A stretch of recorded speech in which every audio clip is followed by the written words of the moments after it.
안녕하세요. 저는 서울에 혼자 살고 있는 돌싱 30대 남자입니다.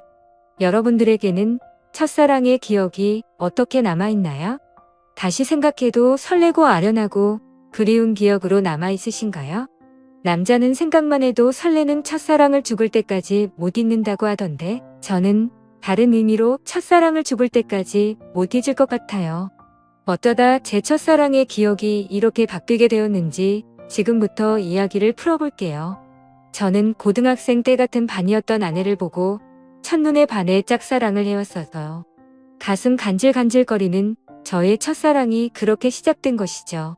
아내는 미모가 뛰어나서 전교생에게 정말 인기가 많았어요.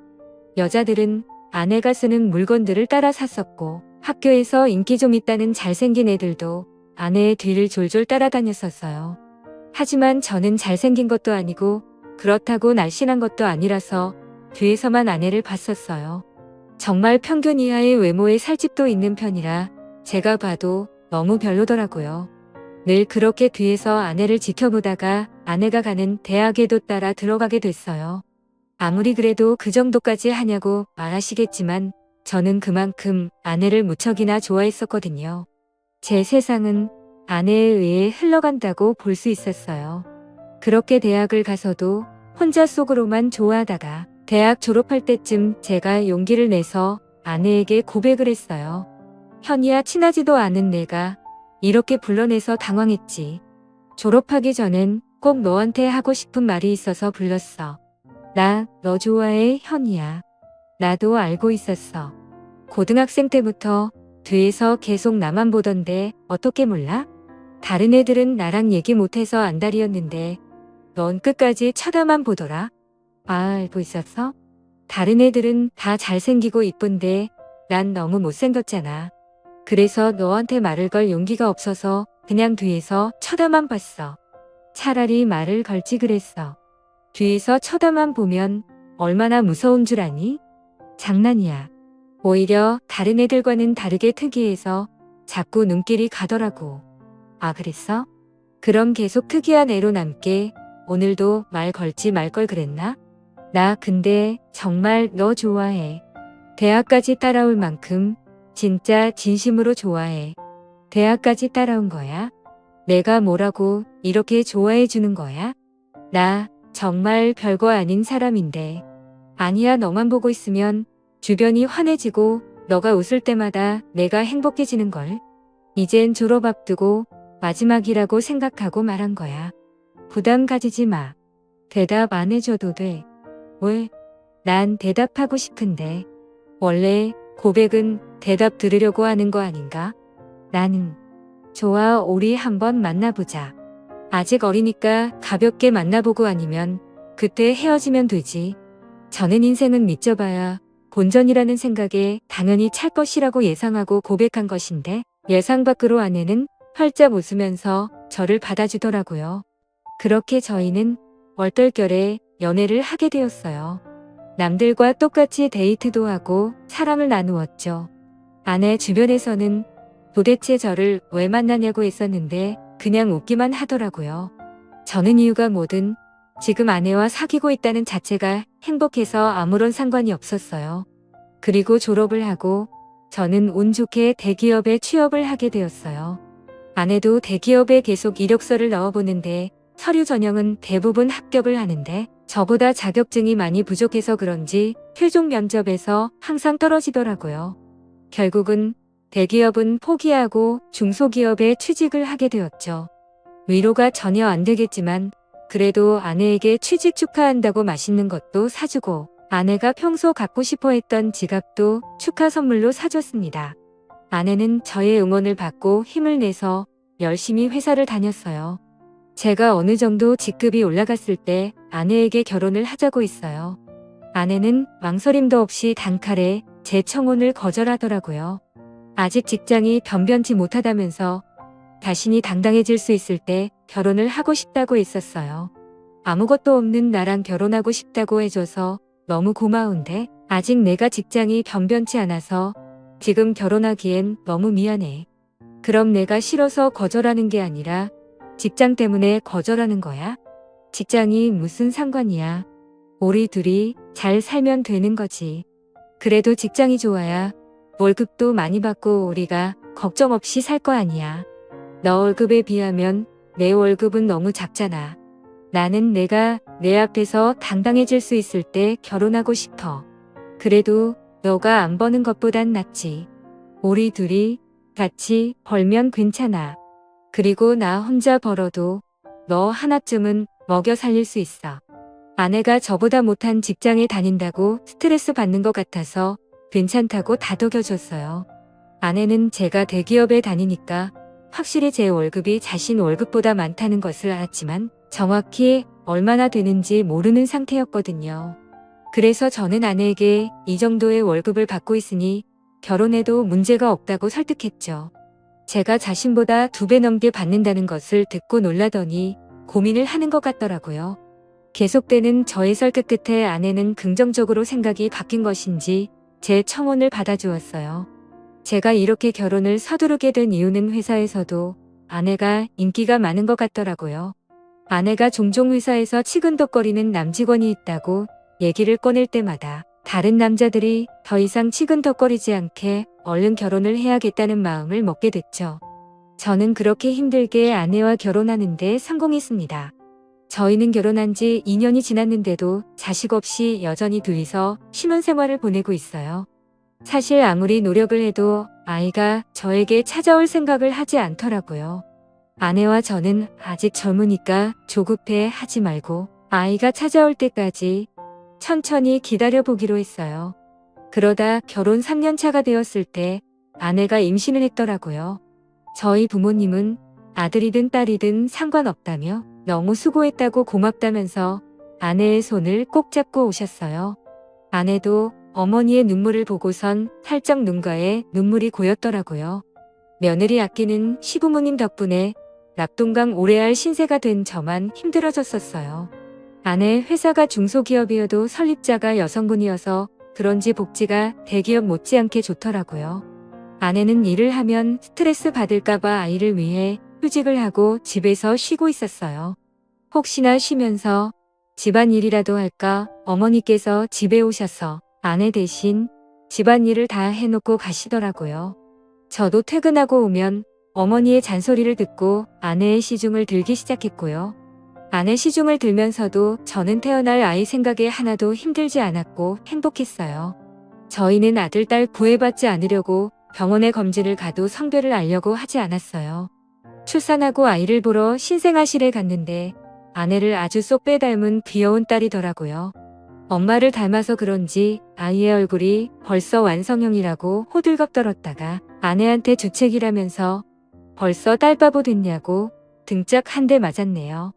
아내 손이 매운 편인데 저는 그날 아무리 맞아도 아프지가 않고 오히려 간지러웠어요. 이래서 다들 딸 낳으면 딸바보가 되는 건가 보다 싶더라고요. 딸이 태어난 지 이제 1년이 넘어가기 시작했을 때 저는 집 앞에서 충격적인 장면을 목격하게 됐습니다. 제가 직급이 올라가면서 회의다 뭐다 여기저기 불려다니다 보니 정시 퇴근하는 아내가 항상 저보다 먼저 집에 와 있었어요. 그런데 제가 몸이 안 좋은 것 같아서 회의에 참석하지 못하고 집에 바로 온 적이 있었어요. 차를 주차하고 내리려고 가방을 챙기는데 어떤 차에서 내리는 아내가 보이더라고요. 아내는 운전면허가 없어서 항상 제가 데려다 주거나 대중교통을 이용해서 출퇴근을 했었거든요. 저는 처음엔 동료가 데려다 준 거라고 생각하고 신경을 쓰지 않으려고 했었어요. 그런데 아내가 집에 들어가려고 할 때 남자가 차에서 내리더니 아쉽다는 듯 아내의 손을 잡더라고요. 저는 내리려고 손잡이에 올린 손을 떼고 그 모습을 어처구니 없이 쳐다보고 있었어요. 아내는 남자를 보면서 웃고 있고 남자는 잡은 손을 앙탈 부리듯이 흔들고 난리도 아니더라고요. 다른 사람이 보면 그 둘이 부부인 줄 알겠더라고요. 하필이면 제 차가 입구 정면에 주차하고 있어서 제 블랙박스에 그 장면이 그대로 다 찍혔었어요. 저는 차 안에서 나오지 않고 아내가 들어간 후에도 그 장면만 계속 돌려보고 있었어요. 잘못 생각한 거라고 현실을 부정하려 했지만 보면 볼수록 외도가 맞는 것 같아서 화가 나더라고요. 더 확실한 증거를 잡아야겠다는 생각에 저는 집으로 바로 들어가지 않았어요. 차 안에서 쉬다가 원래 제가 퇴근하던 시간에 맞춰서 집에 들어갔죠. 아내가 웃으면서 저한테 왔냐고 말하는데 온몸에 소름이 돋았어요. 저는 아무것도 못 본 사람 마냥 아내에게 평소와 다를 것 없이 똑같이 대했었어요. 아내가 음식을 하는 동안 혹시나 다른 증거들이 나오지 않을까 싶어서 아까 아내가 입고 있었던 코트를 뒤졌는데 아무것도 나오지가 않더라고요. 저는 아내가 잘 때 휴대폰을 몰래 확인해 보기로 마음먹었습니다. 아내가 먼저 잠든 것을 확인하고 휴대폰을 들고 조용히 거실로 나왔어요. 잠금이 걸려 있었는데 비밀번호가 딸 생일이더라고요. 저는 고민할 것도 없이 제일 먼저 카카오톡을 들어가 보았어요.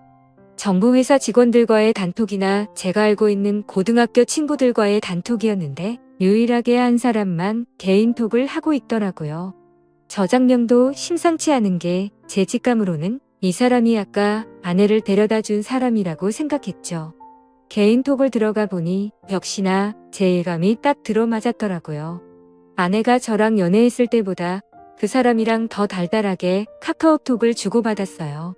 그런데 두 사람이 사귄 지가 꽤나 오래된 사이였던 것 같았어요. 같이 데이트하면서 찍은 음식 사진에 남자가 살짝 걸려있는 사진들과 대놓고 찍은 커플 사진들도 있길래 모조리 제 휴대폰으로 옮겨놓았어요. 그리고 다음날 아침밥을 먹으면서 아무렇지 않은 표정으로 평소 대화하듯 아내에게 이혼 서류를 준비하라고 했어요. 아내는 잘못 들은 건가 싶은 표정으로 갑자기 무슨 소리냐고 하더라고요. 저는 아무 말하지 않고 커플 사진을 아내의 폰으로 전송했어요. 방금 내가 당신한테 사진을 하나 보냈는데 그게 우리 이혼 사유야. 그러니까 군말 없이 퇴근하면 이혼 서류 준비하고 당신 짐 싸놓고 있어. 여보, 내가 미안해. 다신 안 그럴게. 잘못했어. 내가 당장 그 남자 정리할게. 우리 딸을 봐서라도 이혼만은 안 돼. 엄마는 아빠 없는 애로 키울 수 없잖아. 안 그래? 그걸 아는 사람이 남편 두고 이렇게 딴 남자를 만나고 있었던 거야? 저번에 친구랑 저녁 먹고 온다고 했던 날도 그 남자랑 먹었더라. 그땐 정말 아무 사이 아니었어. 그날은 둘 다 상사한테 엄청 혼나고 퇴사 고민할 만큼 힘들길래 같이 저녁 먹으면서 하주연하고 헤어진 게 다야. 진짜야. 거짓말 치지 마. 내가 그전 대화까지 안 봤을 것 같아? 내가 사진만 대충 본 줄 아는 거냐고.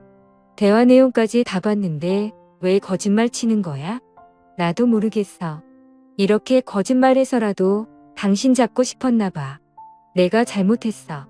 나를 욕해도 좋아. 그런데 이혼만은 절대 안 돼, 여보. 그래? 그럼 지금 그놈이랑 당장 헤어져. 그렇지 않으면 난 무슨 짓 할지 몰라. 당신 회사에 불륜 증거 다 뿌리고 이혼할 수도 있어. 아내는 회사에 불륜 사실을 알리겠다고 하니 당장 그 남자에게 전화해서 이별을 통보하더라고요. 그리고 며칠 뒤 아내한테 들은 얘기인데 아내와 헤어지고 그 남자는 이직을 했다더라고요. 아내로 이직했는지는 모르고 남자가 휴대폰 번호를 바꿔버렸어. 만약에 다시 만나고 싶다고 한들 만날 수 없는 상황이라고 확실히 관계가 끝났다는 것을 말해줬어요. 저는 제가 있는 앞에서 이별을 통보했던 아내라 나를 의심조차 하지 않고 믿었던 것 같아요. 조금이라도 의심해보고 제가 직접 알아봤어야 할 내용이었는데 말이에요. 그리고 저희는 다시 예전 신혼 때처럼 관계 회복에 성공했어요. 아내가 미안했는지 그 사건 이후로 제게 과하다시피 너무 잘해주더라고요. 그 행동도 의심해봤어야 했는데 말이에요. 그 사이에 귀여운 딸이 저희에게 한 번 더 찾아왔어요. 이번에도 아내를 쏙 빼닮아 너무 이쁘더라고요. 어쩜 두 딸 모두 좋은 유전자만 받고 태어난 건지 눈에 넣어도 안 아플 지경이었어요. 제가 한동안 딸 보는 재미가 얼마나 쏠쏠했는지 몰라요. 주위 사람들한테 요즘 딸 보는 맛에 산다고 말하고 다닐 정도였어요. 요즘은 아들보다 딸이 더 좋다고 하던데 딸들을 보고 있으니 왜 그런 말을 하는지 알 것 같았어요. 어찌나 애교도 많고 저를 보고 방긋방긋 잘 웃던지 나중에 커서 딸이 결혼한다고 하면 정말 대성통곡할 것 같았어요. 저는 영원히 제 딸들을 옆에 끼고 살 수 있을 줄만 알았어요. 그날만 아니었다면 말이죠. 제가 중요한 프로젝트를 맡고 있어서 잠을 제대로 못 잔 적이 있었어요. 평일엔 프로젝트 때문에 주말엔 딸들 보느라 피로가 누적이 되었던지 그날은 정말 낮잠을 안 자면 제가 과로사할 수도 있겠다는 생각이 들더라고요. 웬만하면 아이들을 봐주려고 했는데 도저히 못 버티겠어서 정말 오랜만에 주말에 잠시 낮잠을 잤었어요. 그러다 중간에 목이 너무 말라서 잠에서 깨버렸어요. 거실에서 아내가 통화를 하는지 문틈 사이로 아내 목소리가 어렴풋이 들리더라고요. 스피커폰으로 해놓은 건지 간간히 다른 사람 목소리도 들렸었어요. 저는 목이 말라서 아플 지경이길래 물을 마시려고 손잡이에 손을 올렸는데 아내가 하는 말에 문을 열지 못하고 그 자리에서 굳어버렸어요. 오늘 남편 얼굴 보는데 날이 가면 갈수록 더 못생겨지더라. 살만 디룩디룩 쪄서 진짜 얼굴 맞대고 밥 먹기 힘들어. 같은 공간에 있기도 싫어. 그러니까 내가 계속 이혼하라고 했잖아. 언제 이혼할 건데 이대로 살 생각이야. 도대체 언제까지 이러고 있을 건데. 이제 당신 남편이 불쌍해 보일 지경이야. 아니 뭐 아직 애들도 어리고 내 얼굴로 애들 키우는 건 힘들잖아. 그렇다고 당신 월급도 많은 게 아니니까 조금만 더 있다가 하려고. 이혼할 생각이 있긴 한 거야. 내가 봤을 땐 당신 남편이 가진 돈 때문에 이혼 안 할 것 같아. 말로만 이혼할 거라고 하고 계속 이런 식이면 나 당신 남편한테 다 말할 거야. 좀 기다려보라고 했잖아. 왜 이렇게 보채는 거야. 매력 떨어지게. 우리 딸 부족함 없이 키워야 하지 않겠어. 그러니까 조금만 참아. 그건 그렇긴 한데 나도 애기들 보고 싶단 말이야. 맨날 사진으로만 보고 나도 실제로 애기들 알아보고 싶어. 근데 지금 자기 애도 아닌데 자기 애라고 믿고 저렇게 좋아 죽는? 골이 너무 웃겨. 진짜 멍청한 거 아니야. 얼굴이 자기랑 너무 다르잖아. 당신 닮아서 얼마나 예쁜데 자기 애라고 믿지. 얼핏 들었을 때 대화 내용으로 아내가 상남이랑 통화하고 있었다는 걸 알아차렸어요. 얼굴 얘기하면서 제 험담을 할 때부터 저는 손을 뻗어서 화장대에 있던 제 폰을 들고 아내의 통화 내용을 녹음하기 시작했어요. 둘이서 오가는 대화들이 정말 갈수록 가관이더라고요. 제 험담은 그럴 수 있다고 생각했는데 이제껏 제 딸이라고 믿었던 애들이 알고 보니 제 딸이 아니라 상간남 딸이라고 하니까 너무 충격적이더라고요. 저는 들고 있던 폰을 바닥에 떨어뜨렸고 그 소리에 아내가 놀란 듯이 황급히 전화를 끊더니 방문을 열고 불을 켜더라고요.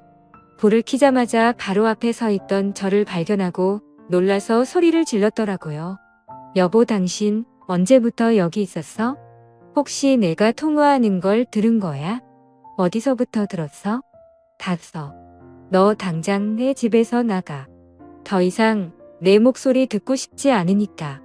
아무 말 하지 말고 지금 조용히 그대로 문 열고 나가. 여보, 이거 왜야? 내 말 좀 들어봐. 당신이 지금 어디서부터 뭘 들었든 다 오해야. 그러니까 이거 드라마 얘기야. 내가 요즘 보는 막장 드라마 있는데 그 얘기하는 거였어. 내가 방금 분명히 당신 목소리 듣고 싶지 않다고 말했을 텐데 나가 안 나가 못 나가겠으면 내가 나가게 만들어줘. 아이들 데리고 당장 나가. 여보, 내가 정말 미안해. 나 여기서 절대 못 나가. 한 발자국도 안 나갈 거야. 여기서 나가면 정말 갈 곳이 없어. 그러니까 제발 한 번만 봐줘. 괜히 입만 아프게 더 말할 필요 없고 여기 있는 물건들 다 내 돈으로 산 거니까 그대로 두고 귀찮게 짐 쌀 필요 없이 몸만 나가면 되겠네. 아이들 데리고 나가. 아내는 계속 나갈 수 없다면서 제 바지가랑이를 잡고 늘어지더라고요. 우리가 싸우는 소리에 놀란 애들도 물고 난리가 났었어요. 제 애가 아니라는 말을 들으니 더 이상 애들이 울든 말든 달래주고 싶지가 않았어요.